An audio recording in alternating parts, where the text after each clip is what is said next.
Once in the small town of Pripyat, Ukraine, there was a small boy about 12 years old, almost at his growth spurt. He was very pale and had severe anorexia.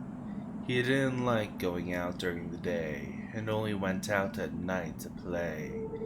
He didn't have any friends.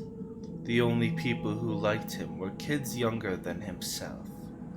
This meant very little at the time to him. He was distant from his parents, so he never talked to them. As he was growing up, he realized that he would be alone. He would walk through the woods at night. Eventually, after going to the woods so many times, he started to know the whole forest. When the day of his birthday arrived, he got a suit from his parents. He went out at night with his fancy new suit to play in the woods. He decided he would build a fire. Since he is an adult now, he gathered the branches and twigs and put them into a pile. He got a matchbox out and lit one, starting the fire up. Before he knew it, he had to put out the fire to go home. He went to school the next day in his fancy new suit. The kids made fun of him so much he cried. He ran home and told his mom that he is never going back to that school.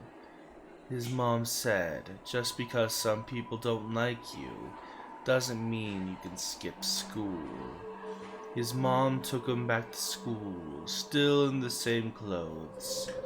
When recess came along, the other kids started up a group to beat him up. He got punched in the stomach so many times. He vomited blood. When he eventually got his way out of the circle of people surrounding him, he ran until he couldn't run anymore. Before he knew it, he was in the forest. A couple days passed by. He hoped he wouldn't have to ever return. His wish became true. He was getting a bundle of sticks together to create a fire when he started to feel odd. He looked around, but nothing was there. He looked back in the direction where his house used to be and began to see a strange glow. Seconds later, he heard the screaming. He recognized the screams. They were the screams of the other kids that had beat him up. As he laughed, he ran in the other direction, thinking they got what was coming to them. He stopped and looked back. The glow had caught up with him. He felt the heat rising through the forest. Seconds later, he started to feel the heat on his face. His face began fusing with his skull. His eyes sunk into his skull, his lips melting together. He tried to scream from the excruciating pain, but no sound would come out. He couldn't hear either. He felt as if he was growing, expanding towards the sky, becoming an enormous stature in mere seconds. He felt his vertebrae snap as sharp black tentacles shot out of his spine. He continued to run aimlessly, unable to see or hear his surroundings. He suddenly felt something touch his hand. It was one of the younger children.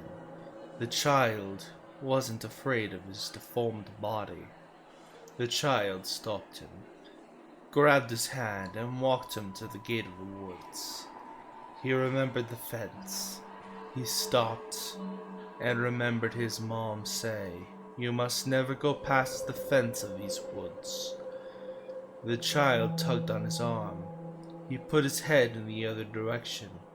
He lifted up the child and put the child on the other side of the fence, and the child ran off. He vowed that he would help all children like him. Some children that wander off into the woods might meet up with the social outcast and feel at home. They might get an awkward thought to call him Slenderman. Some children that aren't like the other children will hear something terrible whispered from the forest. You will get what is coming to you.